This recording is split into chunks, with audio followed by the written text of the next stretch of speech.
Hello, welcome to my channel. In this video, I'll be showing you guys how to search for a stock on Google Finance, explore different companies, and understand market activity. So once you open up Google Finance, what I want you to do is go to the main page right here where it says Search for Stocks, ETFs, and more. Just simply go ahead and press on that.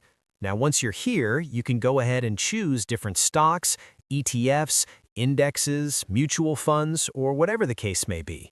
But for this demonstration, I'll go to where it says Stocks. If you wanted to search up Microsoft, for instance, you can go ahead and type in Microsoft right here, ticker symbol MSFT. Press on it, and it will bring you to this page where you can view the stock more closely, check details, see charts, review recent news, explore performance trends, and even check comparisons. Very simple, very straightforward. This is how to search for a stock on Google Finance. Thanks again for watching, and I hope this video helps.